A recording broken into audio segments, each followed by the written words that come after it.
2 of Brian's Beat. Taylor, thank you much. I've got a couple of people here from your former school, and I thought I'd take the time to ask you while you're here. Was there a lot of versatility in the classes that you took? What I mean, not necessarily in the class, but a broad range of ways you could have gone after graduating from high school because of the classes that you took. Well, you can do whatever you want. It's a great program because, it gives you a great heading and a great sense of direction on where to go if you want to pursue that field of study. But you don't necessarily have to go that route. But it's extremely beneficial, and you do have a tremendous head start if you do. Any regrets now that you've been out of school for a while? Instead of going to a vocational school, you could have gone to New Bedford High School? No, I just wish that I had applied myself a bit more in high school. First 2 years were great, but then I started slacking off. But that's just a personal thing. Don't slack off, kids. We all do. Thanks, Taylor. Taylor Cormier, former, I guess we call him alum, huh? Mm-hmm. Of Greater New Bedford Regional Vocational Technical High School. In studio, a couple of people that are gearing up these kids, taking them from wet behind the ear 13 and 14-year-olds, making them into young men and women as they exit the school. I guess we've got Taylor over here, who is getting out this year, graduating. Taylor, by the way, the other Taylor is the first person you will speak to when you give us a shout at 508-996-0500. In studio, Rob Gomes, who is the Community Outreach Coordinator. We'll find out what that has to do with wind energy in just a bit. We also have Joe Yarmac, who is one of the engineering technology instructors. I can only imagine that he's some kind of whiz kid out there. He was probably the inventor of STEM at some time in his life. Gentlemen, get closer to the microphone and welcome to the Ed Focus. Oh, thanks for having us. Glad to have you. Thank you, Brian. Thanks for having us. So what is a community outreach coordinator, and how does it play in to the school and to wind energy?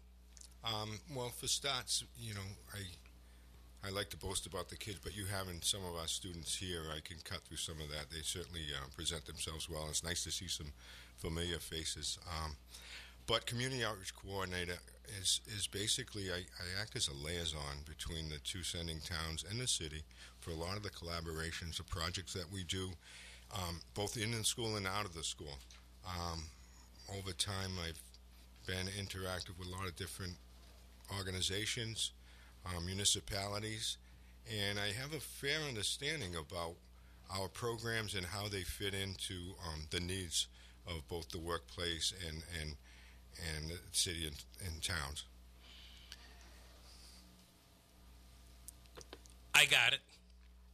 Do you really? It was confusing there for a bit, but I got it. Do you go into the homes? Do you go into the other schools? Where do you meet up with the kids to try to bring that outreach in? Okay. We don't do much work in private homes. There's such a need for nonprofit and municipalities that I think for you to get a better understanding, let me just talk about some of the things we have current. We're doing a project right now with the City of New Bedford at the DPI, Department of Public Infrastructure. We're doing some electrical work in there, some design work. We have carpenters over there, plumbers and gas fitters there. We designed and fabricated a sign for the Mother Teresa's playground, formerly Mother Teresa's playground. Now it's St. Teresa's playground in the city. In the town of Dartmouth, we're constructing from the ground up a state-of-the-art welcome center. It's what they call an LBC building, which few people understand, and I'm learning along the way. It's the newest technology and methods and application in regards to green energy. There are only a small number of buildings that are certified in the country and in the world, and we are the only student-based organization to take on an endeavor like this. So I hope that gives you a little bit of an understanding. Some things we're doing right here in Fairhaven, we're working on a trip school for the SMEC board. they're housed over there, and they need some retrofits and some of the skills that we provide. So we're just a little bit everywhere. We're doing some work in the school. Some of the projects come from the outside, and they get fabricated or designed or dealt with inside, and then delivered out. But it's mostly nonprofit or community based. Keep that fabrication up, because we're going to talk about that as we progress during the hour. Let's get over to the instructor side. Joe Yarmac, you are an engineering technology instructor. What does that constitute? I sure am. I've been doing it for about 10 years, and what we try and do is take those wet behind the ears 13, 14-year-old boys and girls and try and teach them some of the fundamentals about what engineering is, what it isn't, prospective job careers and job paths into the future, and to give them an overarching view of engineering as a whole, as an industry, because unlike a lot of the more traditional vocational shops available, engineering is not a singular career choice. It's actually a giant career field where engineers work with electricians and architects and in the aeronautical industry and the computer industry. And so we try to demystify a little bit about how we fit into the overall jobscape. That has to be, you brought it up, it has to be something really new to vocational schools, because when you think about engineering, you're thinking about the person that's taking AP math, calculus, and trigonometry and all that kind of stuff. How do you get the real hands-on application into all of that? Sure. Or do you? Sure. Oh, no. You would talk to any of our students, and you would know that we have a very comprehensive program where a lot of what we teach is we take the theoretical, the applied science, the trigonometry, the math concepts, and we teach that alongside the hands-on, more practical aspects of design and engineering. And we were given that liberty because we're one of the vocational educational shops, and we have our students for an extended period of time. So our days are often split between theory and practice. When it comes to your classes, are you the classroom person, or are you, when they're in the shop, like Taylor is in shop now for 9 days? Which side of the street are you? Sure, I'm on the shop side. So during their shop rotation, they would be with me for the entire 6.5 hours of the day, and so I would be the instructor helping them through those aspects of engineering and working on the projects with them. We actually just got back from having our model rocket launch yesterday on the nice, beautiful day. Oh, that must have been something. So as you think about wind energy coming to the area, what are you talking to the kids about? What are they learning in order that they can take advantage of? And maybe the better question is, are they even looking down that road? Sure, of course. One of the things that I try and provide for my students is the opportunity to look into what's important to them and what's important to our country and to our job force as a whole.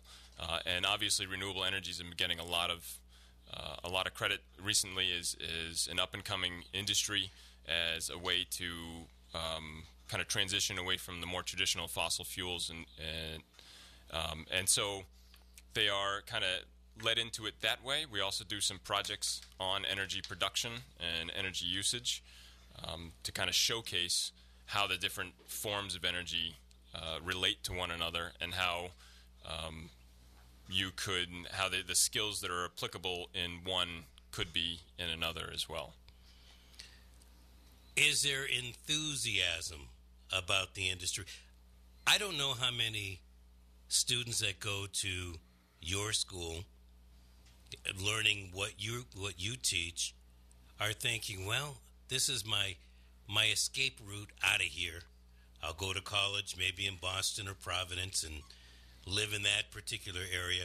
Or are they really thinking about, look, we've got this ocean, New Bedford Harbor right out here, wind energy is going to be up and coming, and they want to do it. Give me a percentage if you can. And off the cuff, I would have to say that a large percentage of our students, I think, especially because that's what they've experienced, is our local area, see themselves fitting into the community once they've graduated high school. I would say a small percentage from our class are looking further afield than, say, Massachusetts. But either way, you've got them trained for it. Yes, absolutely. Yeah, Okay. we give them those 21st century skills. Rob Gomes? Yeah, in reference to whether they, proceed in their careers out of the area or not, I think a majority of them stay in this area. By some of the things that we do, and I mentioned about in the community, they're already starting to get a little ownership of our community and the needs. We have a co-op program where many of our students are already engaged in good jobs in this area while they're in co-op. While they're in high school, you have folks like you've pointed out that are on internships. So they've got a little bit of momentum already built in the direction of working and staying in this area. Outside of engineering technology, as we think about wind energy and how it's supposed to grow in this area, where do you see folks really getting engaged in, and what courses or what direction shop will you see a lot of people engage themselves in? Okay, I would say we have a host of programs that would fit in one aspect or another. And before I go into the specific disciplines, I'd like to say that there's a layer of skill sets that apply to the workplace in general that all of our programs incorporate into their training. Those things are simply put, but it takes practice and time to learn. Work preparedness, readiness to get up and be on time each day, accountability, the ability to... That's any school. That's any school. That's any school, but in our school, they're putting it into practice. It's applied application. They're getting up, they're getting ready, and sometimes just in the way they dress to work outside. Some of the things that they have to put together for their daily task, whether it's preparing their tools in the morning, whether they need to bring a lunch or not.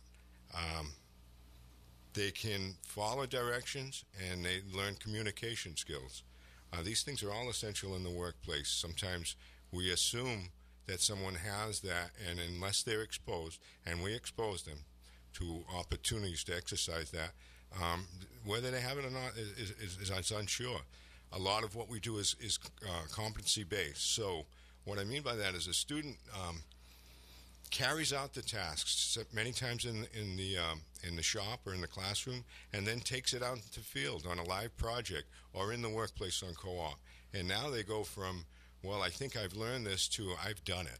I can look back and see a finished product and know that I have the confidence and the ability to go out there and do it someday in the workplace. So with those skill sets that are common to nearly any the base profession, layer. That's right. We have metal fabrication. We have machine shop. We have diesel mechanic, which incorporates a lot of hydraulics and so on. Our welding instructor has had over 30 years of fluent collaboration down on this waterfront, right down the road in Fairhaven. So let's take a welder, for instance. Are they being trained specifically for wind energy?